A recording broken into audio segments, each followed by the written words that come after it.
হোলি বা দোল যেন রঙেরই উৎসব, একে অপরকে রাঙিয়ে আনন্দ নেবার অভূতপূর্ব সময় আর যেন দূরে নয়, একেবারে ঘরের দুয়ারে। তাই শেষ পর্যায়ে রঙের বাজারও যেন জমে উঠেছে রাজ্যের সমস্ত জায়গার সাথে আসানসোলেও। এখন যেন বলার সময় এসে গেছে, ওরে গৃহবাসী খোলদার খোল, লাগলো যে দোল। আবার যেন আধুনিক গানের কলিকে মনে করে বলতে ইচ্ছে করছে, খেলবো হোলি রং দেব না তাই কখনো হয়। আর সেজন্যই তো কিনতে হচ্ছে রং, তাও আবার রকমারি রং। তবে শুধু যে আবির তা কিন্তু নয়, এর পাশাপাশি পিচকিরির জন্য রকমারি গোলা রঙও কিনছেন তারা। এত সব রঙের কারণে হয়তো চেনাই যাবে না কাউকে। কখনো পারিবারিক ভাবে রঙিন হবেন অনেকে, আবার কখনো বন্ধু বান্ধব সহ রঙিন হয়ে উঠবেন অনেকে।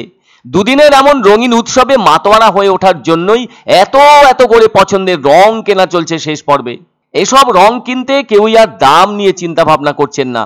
তবে শুধু রঙই নয়, মুখোশ, পিচকারি, পরচুলা সব মিলিয়ে একেবারে জমে উঠবে রঙের বাসর।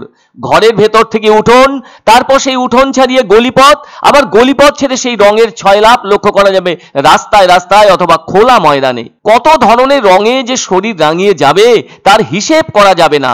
এরপর রঙিন হয়ে ওঠা নিজের চেহারাকে সোশ্যাল মিডিয়ায় পোস্ট করেই লাইক কমেন্টসের প্রতি নজর রাখবেন তারা। তবে এই দোল বা রং খেলা নিয়ে এদেশে অনেক কথা আছে। যেমন বৈষ্ণবদের মতে দোল পূর্ণিমার দিন শ্রীকৃষ্ণ আবির নিয়ে শ্রী রাধা ও অন্যান্য গোপীদের সঙ্গে রং খেলায় মেতে উঠেছিলেন, আর সেখান থেকেই দোল যাত্রা শুরু। আবার 1486 সালের 18 ফেব্রুয়ারি দোল পূর্ণিমা তিথিতে শ্রী চৈতন্য মহাপ্রভুর জন্মগ্রহণকে কেন্দ্র করেও দোল উৎসব পালন করা হয়ে থাকে এই দেশে। সেজন্য ওই তিথিকে গৌর পূর্ণিমাও বলা হয়ে থাকে। অন্যদিকে দেশের ব্রজ অঞ্চল হিসেবে পরিচিত রাজস্থান, গুজরাট, ওড়িশা, বিহার, উত্তরপ্রদেশ, অসম, ত্রিপুরা ও বাংলায় একে হিন্দু দোল উৎসব হিসেবেও বলা হয়ে থাকে। এই দোল উৎসব হোলিকা দহনের অশুভ শক্তির বিপরীতে যেন শুভ শক্তির জয়কে সূচিত করে। হোলি ভারতীয় উপমহাদেশে বসন্তের পরিবেশ এনে দেয়, যা কিনা প্রেমের বর্ণময়তাকে উদযাপন করে। হোলিকে এই দেশে নানা নামে ডাকা হয়ে থাকে, যেমন হোলি, রংবালি হোলি, দোল পূর্ণিমা, ধুলটি, ধুলান্দি, উকুলি, মঞ্জলকুলি, ইয়বসাং, ফাগুয়া বা জজরি নামে পরিচিত। তবে এই দেশের অনেক জায়গা বিশেষ তাৎপর্য হিসেবে ধরা পড়ে রঙের উৎসবকে কেন্দ্র করে। মথুরা, বৃন্দাবন, নন্দগাঁও, বরসানা ও গোকুল এই হোলির সময়ে জমজমাট হয়ে ওঠে, যা এবারও হয়ে উঠেছে। আবার বাংলায় নবদ্বীপে দোল দীর্ঘতম উৎসবের আকার নিয়ে থাকে। এখন তো মায়াপুরের ইস্কন মন্দিরও জনপ্রিয় জায়গা হয়ে উঠেছে। তবে কৃষ্ণচূড়ার আবির মেখে আকাশও যেন প্রস্তুত হয়ে আছে। আবার রঙে তো রাই কিশোরীর মনও রঙিন হয়ে উঠেছে। অন্যদিকে শ্রীকৃষ্ণের কথা ভাবতে গিয়ে মনের আনন্দে মুখ থেকে বেরিয়ে আসে কথা, আইসো হরি বংশীধারী খেলবো হোলি তোমার সনে। এ কথা তো সত্য, আমাদের জীবন সবসময় এক তালে এক সুরে চলে না। তাই জীবন হলো পরিবর্তনশীল।